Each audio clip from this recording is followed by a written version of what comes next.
네, 안녕하십니까. 오크입니다. 여러분, 생산량 기준으로 세계 철강 1위 회사가 어딘지 아십니까? 포스코라고요? 현대제철이라고요? 아닙니다. 바로 세계 1위는 아르셀로미탈입니다. 그렇다면 오늘의 주인공 포스코는 몇 위일까요? 무려 세계 5위입니다. 5위! 5위예요. 우리나라의 철강사 쌍두마차죠. 현대제철은 15위입니다. 그리고 그 현대제철의 생산량 2배가 되는 회사가 바로 1968년에 설립되어 우리나라의 기간 산업 중 하나로서 대한민국의 산업화를 이끈 주역입니다. 재계 순위는 2010년에도 6위, 2020년에도 6위, 강산이변에도 6위, 6위 바라기! 최근에 잠깐 삐끗했습니다.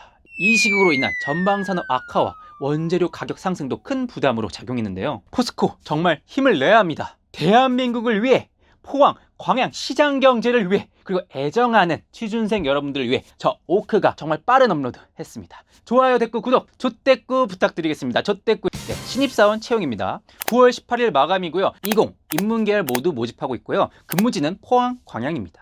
인문계열의 경우 서울, 송도 근무가 가능할 수 있는데요. 하지만 입사 후에는 포항, 광양 근무가 일정 기간 꼭 필수라고 합니다. 이공계열이든 인문계열이든 어학 성적이 필히 있으셔야 하고요. 서류, 패트라고 하나요? 네, PAT 이후 2번의 면접 전형을 거쳐 최종 합격이 되는 시스템입니다. 현직자에게 공수해온 따끈따끈한 합격 꿀팁입니다. 첫 번째, 기업 시민입니다. 기업 시민?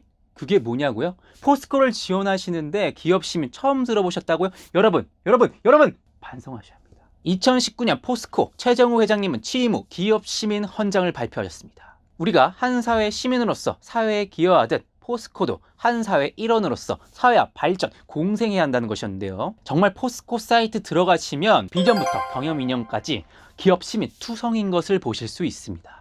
그리고 이번 공고 우대상 두 번째 줄을 보시면 이러한 것들도 기업 시민으로서 포스코에 기여할 수 인재인지를 보겠다는 건데요. 제가 직접 공수해온 여러 현직자들의 후기가 이러하였습니다. 요즘 대세인 기업 시민 유도형 질문이 많았다. 회사가 밀고 있는 게 기업 시민 정신인데 확실한 그러한 인재상을 중시하고 있어서 관련 경험을 짜간 것이 합격의 포인트였다. 현직자들은 BWP, SWP, PWP 이렇게 얘기하고 있었습니다. 살면서 누군가에게 도움을 준 경험이 있으시다.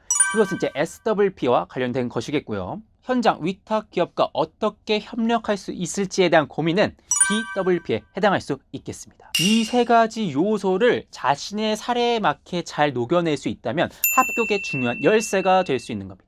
두 번째 합격 꿀팁입니다. 포스코 채용 사이트. 많은 취준생들이 자소서 단계에서는 귀찮다는 이유로 면접 가면 그때 보면 되지라는 이유로 지원 회사의 채용 사이트조차 살펴보지 않는 경우가 많아요. 여러분, 그러면 안 돼요. 그러면 안 돼. 너 그러면 안 돼. 근데 진짜 포스코만큼 친절하게 알려주는 회사가 없거든요. 현직자의 생생한 이야기, 고민을 듣고 싶다. 그러면 최소한 포스코 채용 사이트는 꼭 확인하셔야 하는 겁니다. 다음은 세 번째, 최신 뉴스입니다. 여러분들께서 이거 당연한 거 아니냐 얘기하실 수 있는데 제가 또 현직자한테 얘기를 듣지 않았습니까? 현직자가 이렇게 얘기했습니다. 포스코는 정말 최근 뉴스, 이슈 이런 것들 많이 물어본다. 가령 이공계열 면접에서 이런 질문이 나왔다고 합니다. 브리더 밸브 아십니까? 브리더 밸브라고 제철소 고로 상부에 설치된 안전 밸브가 있습니다. 그런데 그 용광로 내부 압력이 올라가면 이 밸브가 자연스럽게 열리도록 되어 있거든요. 근데 이게 문제가 뭐냐면 개방 시에 대기오염 물질이 많이 배출이 되는 거예요. 네, 여기에 관한 최근 이슈 뉴스들이 많았는데 이것에 관한 질문을 물어봤다는 거죠. 각 직무별로 혹은 회사가 겪고 있는 상황에 따른 최근 뉴스들이 있을 건데요. 이것에 대한 본인만의 정립된 생각이 면접에서 꼭 필요할 것이라 말씀드리겠습니다. 네, 다음은 회사 장점입니다. 포스코 장점이야 간단합니다. 첫 번째, 높은 연봉입니다.